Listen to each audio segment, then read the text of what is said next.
What's up, everybody? Welcome to Sit Down. I'm DJ Sixsmith. Very funny guest in the house, Paul Ollinger. How are you, sir? Good, man. Thanks for having me. You got it. So you're performing at Caroline's this week. And correct. That's a great spot, and it's a cool room to perform in, too. And you've been all around the country, so What are you most excited about with this performance? Well, Caroline's is a legendary club, and so it's a real honor for Caroline herself to have asked me to do the Breakout Artist Series, and I'm excited about that. Definitely. And it's cool, too, because like whether it's Caroline's or some of these other clubs, like the original person, you still have that relationship. Yeah, it's big. It's fascinating, It's isn't it? big, yeah. I mean, it means a lot. It's an honor. And I mean, I headlined West Side Comedy Club up on the Upper West Side back in December, and that was great. But Caroline's is, it's just got that aura about it, and so I'm excited to be a part of it. Yeah, and speaking of an aura, I mean, New York City has a specific aura when it comes to comedy. I mean, for sure. There's something special about it. So yeah. When you think about New York and iconic comics over the years, what stands out to you in terms of why New York is special comedy-wise? Oh, man, I mean, if you can make it here, why go on living? I mean, like it's the center of everything. Yeah. It's in North America. It's the center of finance. It's the center of advertising and media. It's the center of entertainment. I mean, Saturday Night Live is here, and everybody in comedy has come through here. Whether you're a stand-up or an improv person, New York is the place to prove yourself. So we were talking off camera about our favorite comics. Yeah. Who were your people growing up that you loved to watch? I mean, well, Steve Martin to me is like the John Lennon of comedy. Yeah. Like he is the old master, and you can still listen to those records today, and they hold up brilliantly.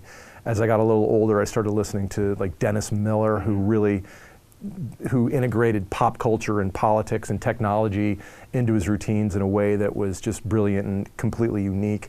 I loved him. Today, some of my favorite comics are Gary Goldman and Amy Schumer and Dave Chappelle and Dana Gould, and I mean, there's just so many. There's so many great comics working out there today still. Yeah, I mean, I went to an Amy Schumer show at the Garden a couple years ago. Yeah, at the Garden, a niche club called the Garden. Spot. No, it's crazy to think whether it's like an Amy Schumer or Kevin Hart, like people are selling out arenas. Sebastian Maniscalco. Sebastian my brother went to that show. Yeah, he loved it. Yeah, it's awesome to see. Like this is such a great time for comedy. I'm sure you realize it's really competitive. Yes, but I figured that out. Yeah, that, right? But you find your niche and you can find a huge audience. I mean, it's great to see that comedy is growing, and I'm sure for you, when you first started to where things are now, like the whole comedy scene is really transformed in a way. Well, technology has really been a part of that. Right. I took my first comedy class in 2001, and there was, a barely functioning internet in terms of broadband content. Today you can watch, and there was no social media back then, not really. 5 years later, MySpace was the dominant platform, and that launched some comics like Dane Cook. Today, you can watch tens of thousands of hours, maybe millions of hours of comedy right on your phone. It's phenomenal. Yeah, and I mean, it's cool for you because you have the business experience, you have your time at Facebook, and now you have comedy, and you're able to kind of bring those all together. So what's it been like for you to see how media has even helped your career over the past couple of years? Well, it's sort of a good and a bad thing, right? So on the one hand, in the past 30, 40 years ago, you had The Tonight Show, which made comics. And so if you were on TV, you were made. But only a few comics every year got that opportunity. Today, any idiot with a cell phone can call himself a comedian and upload his video to YouTube. And so there's infinite amount of content. So it's easier to get high quality videos, but it's harder to stand out in that crowd. And the only thing you can do is just keep working, getting better and better and better until finally, as Steve Martin would say, you've got to be so good they can't ignore you. I like that. So take me back to 2001, the first comedy class. What made you go all in on that, and what were those early days like trying to figure out your style? Well, the first time I did comedy in front of a crowd was, besides the bathroom mirror, the first time I told a joke in front of a crowd was in business school. So I was getting my MBA at Dartmouth. I went there to get a better job, to make more money, and then I go there and find out that I want to be a stand-up comedian. That's a horrible thing to find out when you've borrowed all that debt with you. You borrowed $100,000 to get an MBA, and then you think, oh, I think I want to be a stand-up comedian, where starting salaries are $0.0. Parents are really happy about that. They were thrilled. They were thrilled. And then for 4 years I worked hard. I worked hard in the internet business. And then after 9/11, a friend of mine said, hey, if you want to do this comedy thing, you need, life's short, go take a class. And I happened to be living in Los Angeles at the time, 4 blocks from where they taught stand-up comedy. Well, one of the 100 places in LA they teach stand-up comedy. Anthony Jeselnik, I believe he was in my class. I'm almost certain. Okay. I'm going to have to check. Anthony, call me. I'm pretty sure we took the same place. We took the class at the same place. Whether or not we're in the same class, I got to figure out. But really, you just start with trying to put together 5 minutes of okay material so you don't embarrass yourself at the show that you put together at the end of the class. And from there, you go out and just start doing open mics and try to put it together and get better and better and better. So when was your first open mic? My first open mic was in 2001, shortly after those classes, yeah. And where was that, LA? Somewhere, some coffee shop, some godforsaken coffee shop in the Valley, probably, in LA. That's amazing. So when you're thinking about your business career, I mean, people look at it now and say, how could you do that? How could you walk away? What was honestly the toughest part of walking away from that job? Well, I've walked away from my corporate job twice. So I was working at Yahoo in 2005, and I walked away. I got the opportunity to go host at the Improv Comedy Clubs in Orange County for 2 years, and I did that. And then I got engaged. And I'm not sure if you know this, but women prefer employed husbands. Yes. So yes.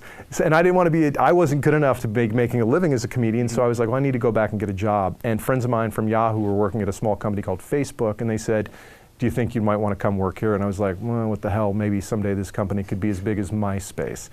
And so I went back to work at Facebook, and I worked there for 4.5 years, and it was an incredible life-changing experience.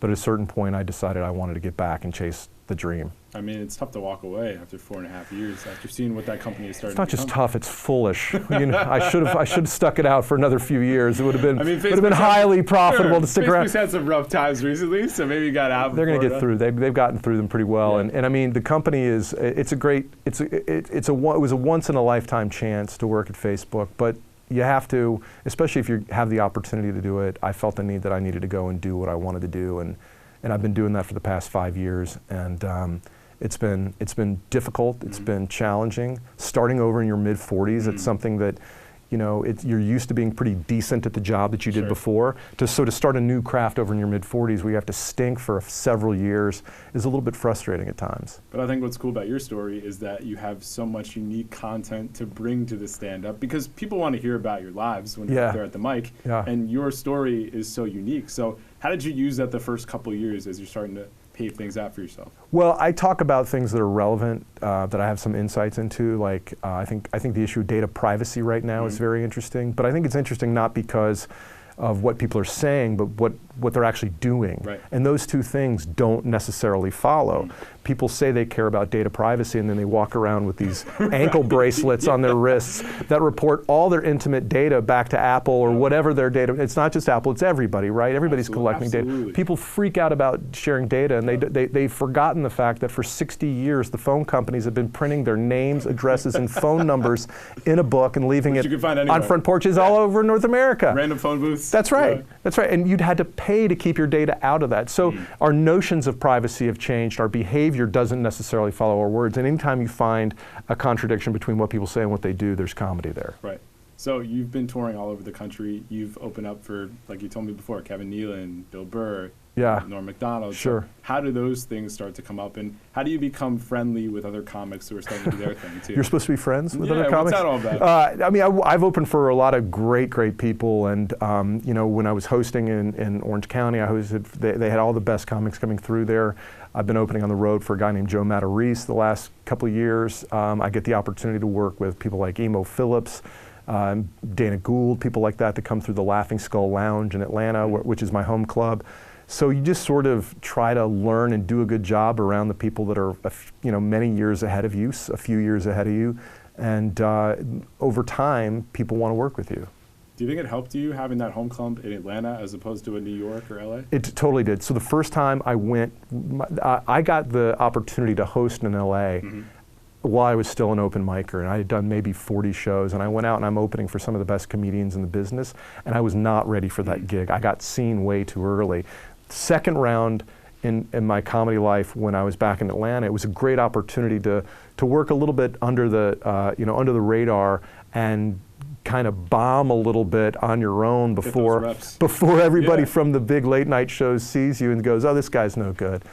So it's great. A lot of comedians would say, start your career in Cleveland, Atlanta, Dallas, Detroit, get good there, then move to New York. Don't don't move to New York and then, start doing open mics there. Yeah, because you can be exposed, you're not ready for the moment, and it's great to just have that little oasis there. You can just kind of do your thing, and now you're here at Caroline's, you're ready. Right. You're good to go. If I'd walked into Caroline's, like when I was restarting this career, she'd have been like, you're not any good. Exactly. Call me in 5 years. Right. So that must have been a cool thing for you to get the call from Caroline to perform at a place like that, especially after all you've been through. Yeah, it was awesome. I mean, there's nothing like that. No, it's awesome. I mean, you look for, there's no arriving. Right. This is a journey, right? And so you look for positive signs along the way that say, hey, you're doing well, you're making progress. My goal isn't to, hit one goal, it's to get better every day.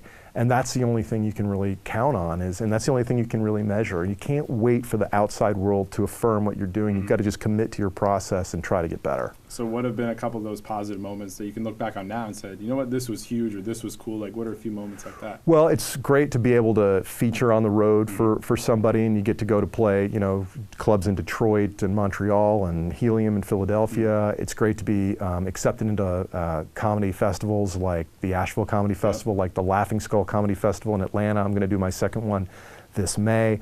Those are some things that the comedy community starts to say, okay, you're starting to move up the ranks. And so, but the ranks are very long and very, very high, and it takes years to get to the point where you're Amy Schumer or Tom Segura or all these people that have, put in their time and they're now playing the big venues. Yeah, you really have to pay your dues in this business. It's not like you can go from single A to the majors. No. You really have to go through everything. Yeah. And all the people who are at the top now, they've done that. It's not like they skipped any of the steps. And if the other stuff comes, great. But I think that's the cool thing about comics is that everybody can relate to the struggle in a pretty similar way. There are very few comic geniuses. Like Chris Rock and Dave Chappelle are, they were boy wonders when it came to comedy. At 17 years old, people saw them in the club and were like, those guys are going to be legends. Right place, right time. But they were the right guy. I mean, they were brilliant.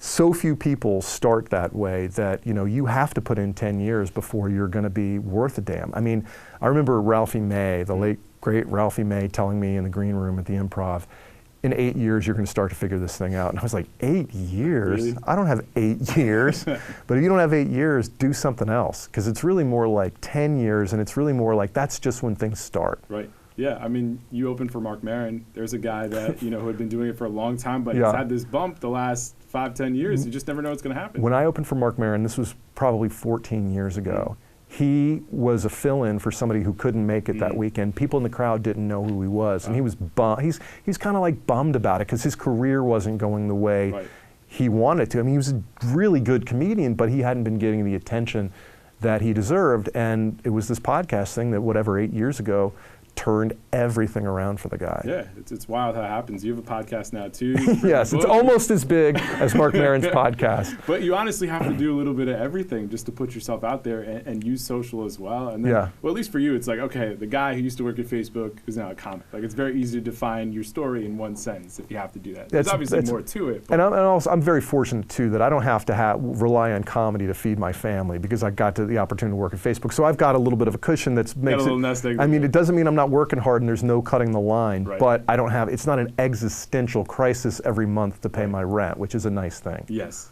definitely so. So when you think about the next couple years of your career, what are a few other things you'd like to do or just some goals you have for yourself? I mean, I want to get on late night. I want to go to the Montreal Comedy Festival. I want to get better. I mean, and the way you get to those places is just to get better. I just want to continue to work, get better. And this podcast I'm pretty excited about. It's called Crazy Money.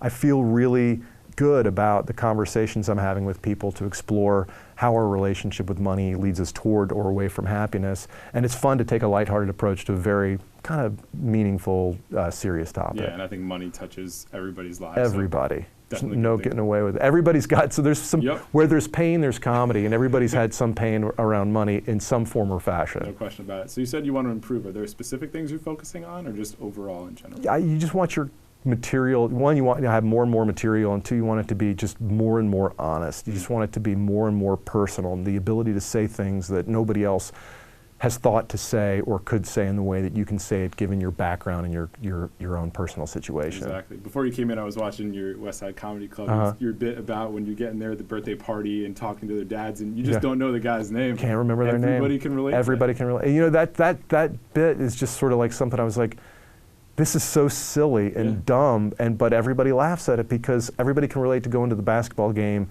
sitting next to some dad, talking to him for an hour, and on the way home asking your wife, what was that dude's name? Who was that guy I was talking to? No, honestly, I mean, there's like a guy that stands out the bus every single day. It's like, never have introduced ourselves. And it's been like months and months and months. Well, now it's too late, now right? It's way too late. Or I'm at Starbucks and like this woman's calling me Josh. And then the other guy's like, hey, DJ, what's up? And she's like, your name's Josh? I'm like, I don't know. I'm not going to correct you. You gave me cheaper coffee, you know, whatever. Right. So it's just little things like that that just really human moments. I think we all crave that, especially when you're going to a comedy show. It's like, I want to escape from the news, I want to escape from this, kids, whatever. Let me just lock in for an hour on the craziness of life, and I think you definitely hit on some of that. Yeah, I don't get super political. I mean, there's other people that do it way better than I do, and I think, especially now when people go to the comedy club, unless they're specifically seeking out somebody with a specific point of view, I think they want to forget about the news.